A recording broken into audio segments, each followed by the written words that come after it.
ICC টি-20 বিশ্বকাপের এবারের আসরে গ্রুপ পর্বে দ্বিতীয় সেরা হয় সুপার 8 নিশ্চিত করেছে বাংলাদেশ। সেখানে বাংলাদেশ রয়েছে গ্রুপ 1-এ এবং সেখানে বাংলাদেশের প্রতিপক্ষ হচ্ছে অস্ট্রেলিয়া, ভারত এবং আফগানিস্তান।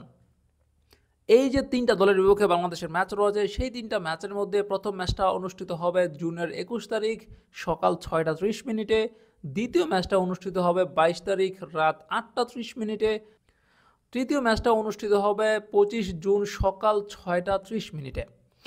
এই তিনটা ম্যাচের মধ্যে বাংলাদেশের দুইটা ম্যাচ অনুষ্ঠিত হবে অ্যান্টিগুয়াতে এবং আফগানিস্তানের বিপক্ষে তৃতীয় ম্যাচটা অনুষ্ঠিত হবে কিংস্টনের সেন্ট ভিনসেন্ট স্টেডিয়ামে। এই তিনটা ম্যাচের মধ্যে যে দুইটা ম্যাচ অ্যান্টিগুয়াতে অনুষ্ঠিত হবে সেখানে অস্ট্রেলিয়া এবং ইন্ডিয়ার বিপক্ষে মুখোমুখি হবে বাংলাদেশ। তবে সেখানে বাংলাদেশকে হয়তোবা কঠিন পরীক্ষা দিতে হতে পারে। এই অ্যান্টিগুয়াতে এর আগে গ্রুপ পর্বে যে ম্যাচগুলো অনুষ্ঠিত হয়েছে সেখানে মিশ্র প্রতিক্রিয়া দেখা গিয়েছে। অ্যান্টিগুয়াতে স্কটল্যান্ড মুখোমুখি হয়েছিল ওমানের, সেখানে ওমানের বিপক্ষে স্কটল্যান্ড মাত্র 13 ওভারে 153 রান করেছিল। অস্ট্রেলিয়া এই মাঠেই নামিবিয়ার বিপক্ষে মুখোমুখি হয়েছিল এবং সেখানে তারা মাত্র 5.4 ওভারে জয়ের জন্য 74 রান করেছিল। ইংল্যান্ড এই মাঠেই ওমানের বিপক্ষে মুখোমুখি হয়েছিল এবং সেখানে তারা মাত্র 19 বলেই 50 রান করে ম্যাচ জিতেছিল। এই মাঠে ইংল্যান্ড প্রথমে ব্যাটিং করেছিল নামিবিয়ার বিপক্ষে এবং সেখানে তারা বৃষ্টিবিঘ্নিত ম্যাচে 10 ওভারে 122 রান সংগ্রহ করেছিল। অর্থাৎ বোঝা যাচ্ছে অ্যান্টিগুয়াতে ব্যাটসম্যানরা প্রচুর রান পাবে, ভালো ব্যাটসম্যানরা এই মাঠে রান পাবে, এমনটাই কিন্তু ইঙ্গিত মিলছে আগের ম্যাচগুলোতে।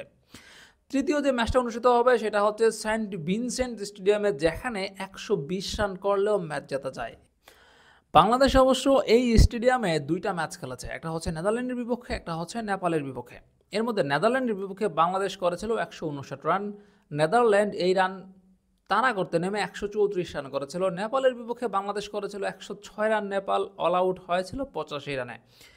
এই মাঠে খেলাগুলো সাধারণত লো স্কোরিং হয়, তবে যেহেতু প্রতিপক্ষ আফগানিস্তান হচ্ছে বাংলাদেশের এই মাঠের প্রতিপক্ষ, তাই এখানে বাংলাদেশকে সবচেয়ে কঠিন পরীক্ষাটাই দিতে হবে, কারণ আফগানিস্তানের স্পিনার এবং পেসার যারা রয়েছে তারা এবারের আসরে অবিশ্বাস্য বোলিং করছে। তাই স্বাভাবিকভাবেই বাংলাদেশকে কঠিন পরীক্ষা দিতে হবে এই ম্যাচটাতে।